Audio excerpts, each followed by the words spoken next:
Bonjour à toi chers spectateurs, et aujourd'hui parlons d'un petit court-métrage sorti sur YouTube, ou plus précisément d'un moyen-métrage, Struggle, réalisé par Anaïs Fernandez et Jimmy Condamina. L'histoire, pour faire simple, c'est celle de Nathan, qui est un jeune boxeur, et de sa sœur, qui vient tout juste de débarquer dans Paris, et ils ont un peu tous les deux du mal à s'en sortir, Nathan ayant lui de son côté du mal à devenir un boxeur et n'arrivant pas à trouver un travail fixe, et de son côté sa sœur est une prostituée, et voilà. Ils ont tous les deux des idéaux et on va voir jusqu'où ça va les mener.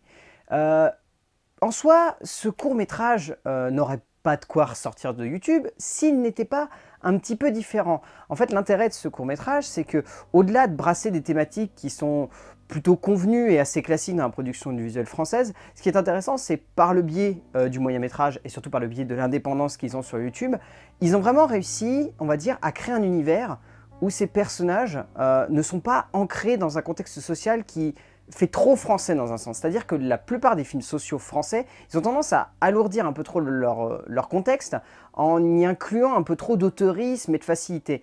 Là, l'intérêt, c'est qu'on a des références qui sont plus à l'américaine dans ce film. Et donc, résultat, ça lui donne un peu plus de caractère, ça fait ressortir un petit peu certains des personnages, ça fait ressortir un petit peu de certains de leurs caractères. Et surtout, il y a plein de références qui sont très à l'américaine et qui sont un peu évidentes dans le film. On va le voir au niveau de la réal, il y a des réalisateurs qui viennent tout de suite en tête dès les premiers instants du long métrage. C'est assez hallucinant. Mais voilà, on sent qu'il y a eu une vraie envie de dépasser, on va dire, le contexte social français, le contexte social et économique, et de raconter une histoire qui est universelle. Au niveau du scénario, donc qui est signé par Anaïs Fernandez et Jimmy Condamina, le scénario, en fait, l'intérêt principal du scénario, c'est qu'il arrive vraiment à créer deux personnages qui sont touchants, même si l'un est plus que l'autre. C'est sûr que Nathan, on ressent plus un attrait pour lui parce que c'est le premier personnage qu'on nous montre. Et c'est un personnage, on va dire, qui est assez bien cristallisé parce que ça représente ce petit mec qui sort de la rue et qui a envie de devenir un boxeur. Dans un sens, ça rappelle un peu Creed. Ça rappelle un peu Rocky Balboa, ce genre de mec qui, pour taf, va de boulot en boulot, mais a quand même envie d'être boxeur, a quand même envie de se dépasser et d'atteindre quand même quelque chose de supérieur à une petite vie, on va dire, modèle et normale. Et ça, c'est intéressant. Et le personnage de la sœur, elle, de son côté, représente un cliché très à l'américaine, c'est-à-dire ce cliché de la jeune femme qui débarque dans une ville et qui, malheureusement, n'arrivant pas à trouver un boulot, va devenir prostituée.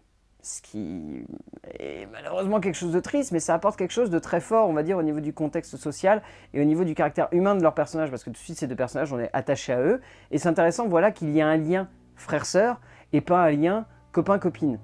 Ça aurait été trop lourd. Et ça aurait peut-être été maladroit. Et c'est intéressant de montrer que de son côté, Nathan a une copine, mais que de l'autre côté, sa sœur, elle, n'arrive pas à s'ancrer dans cette ville et reste un petit peu vagabonde. Voilà, elle a 2-3 amis, mais on n'a pas cette sensation qu'elle a une vraie complicité avec eux. Et c'est assez intéressant la manière avec laquelle c'est amené. Après, le film dure 35 minutes et a tout de même quelques longueurs, ce qui est un peu dommage. On sent que l'écriture n'est pas forcément équilibrée, qu'elle est un peu maladroite par moments. Mais elle reste tout de même assez intéressante, et voilà, c'est assez bien mené sur l'ensemble, et malgré le fait que sur les 35 minutes, il y ait quand même 2-3 moments où ça soit un peu lourd, il y a des scènes qui sont assez bien écrites au niveau des dialogues pour faire en sorte qu'on oublie ces lourdeurs, pour se rappeler vraiment que le film a tout de même une histoire, et a tout de même un fond qui est assez bien creusé. Au niveau de la mise en scène, c'est peut-être là que le film est un petit peu plus bancal, il a un côté très naturaliste. C'est-à-dire que dans sa lumière, dans sa manière de prendre les cadres, et dans sa manière de concevoir, on va dire, l'ensemble de la mise en scène, c'est très capté sur le bif. Il y a une lumière qui est extrêmement naturelle, il n'y a quasiment pas de projon, on a cette sensation vraiment qu'il y a un réalisme qui se dégage et que la lumière, c'est la lumière naturelle, et c'est très très bien amené. Le problème, c'est que la mise en scène est un petit peu maladroite de ce point de vue-là. Et pourtant, il y a une référence qui est assez solide de base. La référence, c'est Direction France. C'est assez évident, dès le générique d'intro, on se croirait vraiment dans The Place Beyond the Pines. C'est vraiment un générique où on suit le personnage de dos et on le voit avancer. C'est très très bien fait, et tout de suite, on voit la référence qui est posée. C'est un film social, c'est un film au contexte social fort, et c'est un film où on va nous montrer des personnages qui vont être confrontés à la dureté du monde. C'est très bien amené, c'est posé, c'est là. Le problème, c'est qu'il y a plein de moments où la caméra va se poser, là où on aurait envie qu'elle soit plus en caméra à l'épaule, qu'elle soit vraiment au corps à corps avec les personnages, et qu'il y ait peut-être ce malaise qui se fasse par le biais d'une mise en scène qui aurait été vraiment trop au corps à corps, et qui fasse transpirer les personnages. Et c'est un petit peu dommage de voir que ça va pas aussi loin. C'est maladroit et en même temps, ça amène des scènes qui sont extrêmement bien. La scène dans l'appartement de Nathan où il se confronte à sa sœur est extrêmement bien éclairée, la lumière est très simple, très suave, très soft, et ça fait vraiment ressortir le côté brut, le côté violent, le côté macabre de ces deux personnages et du contexte dans lequel ils sont. C'est très très bien amené. Au niveau du casting, le casting il est sans faute. Et les deux réalisateurs sont les deux acteurs principaux, Jimmy Condamina et Anaïs Fernandez. Ils sont tous les deux excellents. Ils sont hallucinants de justesse. Ils sont impériaux. Il y a des scènes où ils sont vraiment très très bons.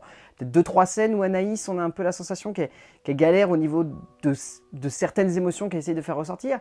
Mais les deux ont tellement une osmose qui est assez hallucinante au niveau du cadre. Ça se ressent tout de suite.